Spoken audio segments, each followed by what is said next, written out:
Radical. Welcome to Flea Market Stories, documenting one man's journey into the world of flea marketing. This was a rainy day. It was a rainy Sunday. And that's okay, because I had a good day the day before, big day the day before, best Saturday I've ever had, so it was all right that on this day, I maybe eked out 60 some bucks on this day. Which, if you actually saw the low amount of people that were there because of mostly the rain, you would be impressed at that. So I'm really happy with how the day went. I actually wound up selling most of what I had, I think, to other vendors. Weirdly. Now, I looked around, and there were no females. None of the regular females I talked to. The Squibbly's female, she was not there, not selling. I think she said she had to work later that day, but she actually stopped by.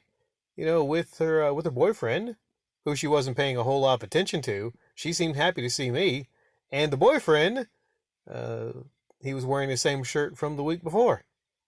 Yeah, she was telling me how she loved watching Dr. Katz, so that's what it is now. I've got to keep supplying her and interesting animated show DVDs. So I'm her supplier of that. Next up, I've got Aqua Teen Hunger Force Volume 1. That's going to be the next thing I sell her. Now, on to the sales. The table to the left of me, I like them. I do. They actually will usually buy things from me, and I sometimes will give them just free things because they're buying from me. Free things that basically I'm like, a wallet with a certain bank on it, not many people are going to buy that. Certain things that aren't selling, if they buy something, I'm like, hey, here you go, buddy. There you go. They got some buckets from me. And on this day, I sold some white buckets. And I looked online. These buckets that I can get for free are actually food-grade buckets. Well, you can use them actually for food. They're sealed buckets. You can use them for lots of things.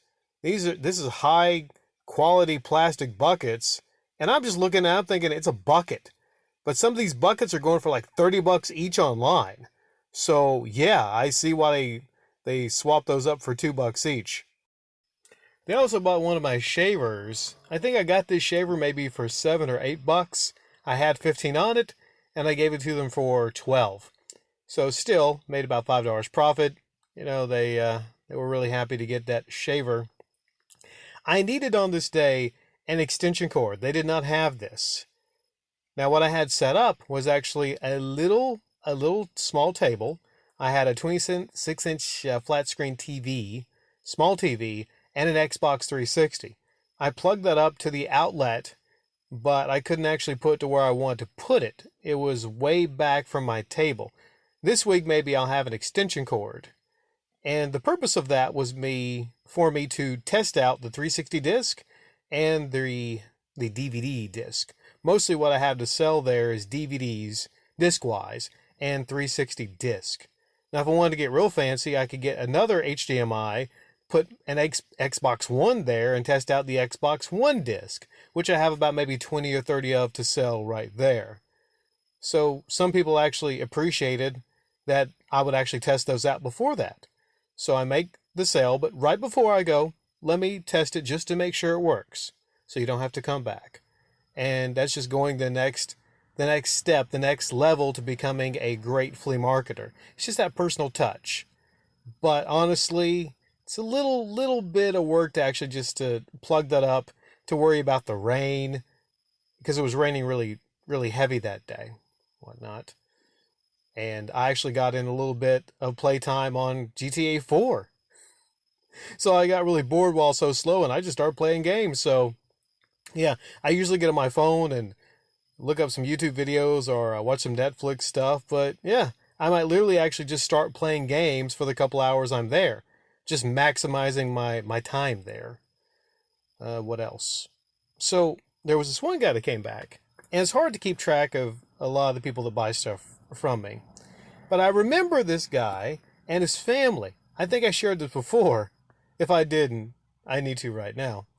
So this guy came by, and I can't remember the game, but it was a $10 Xbox game, and he wound up buying it, I believe.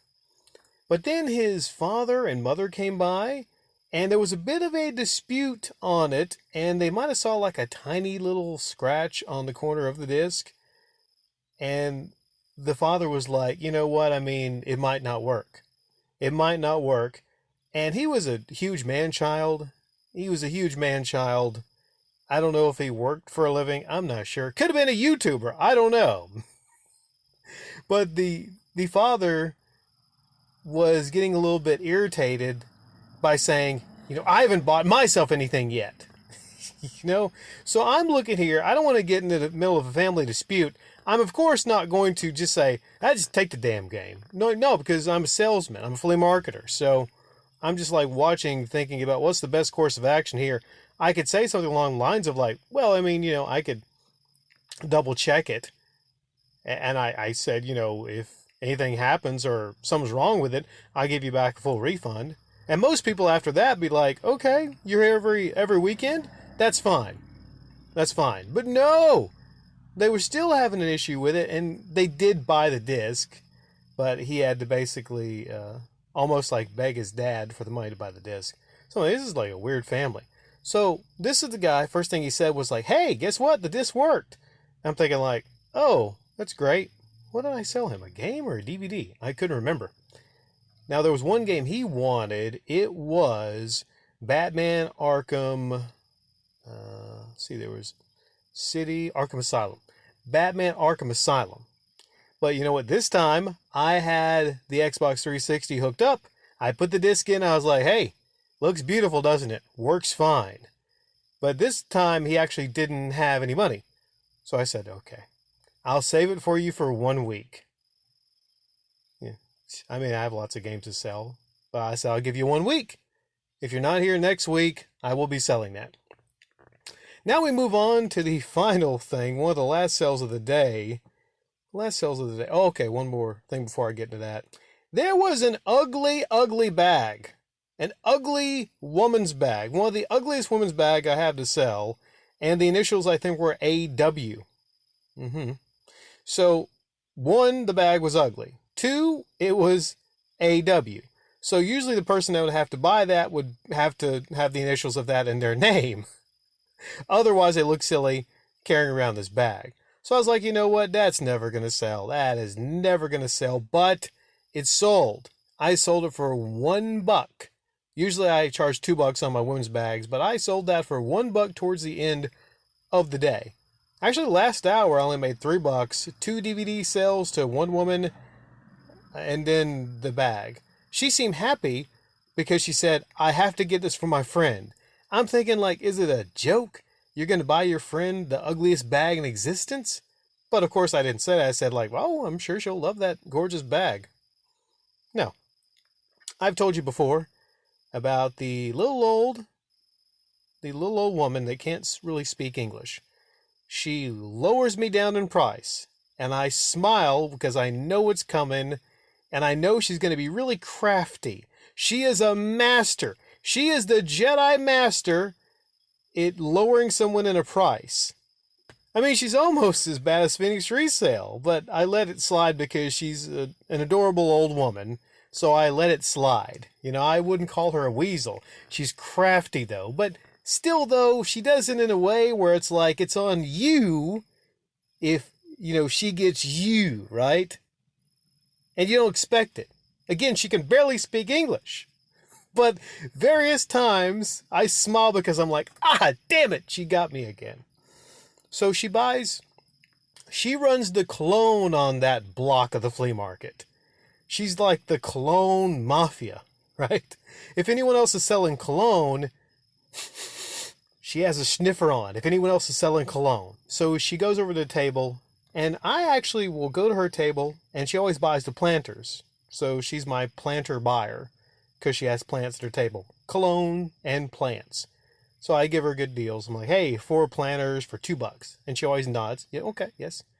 But she smiles a little bit because I think she notices I have some cologne at my table. She doesn't come over right away. But she comes over later, and she sees that I have Spider-Man cologne, Spider-Man, and Nautica Blue. Now, I got the Nautica Blue for maybe close to $20 online. I wasn't really happy with it. I've actually moved on to an amazing cologne. Have I talked about? No, I'm going to save that. But it's the nicest smelling cologne I have ever smelled. Diverse too, just works everywhere. Oh my gosh. Whenever I smell this cologne, I'm like, damn, that's good.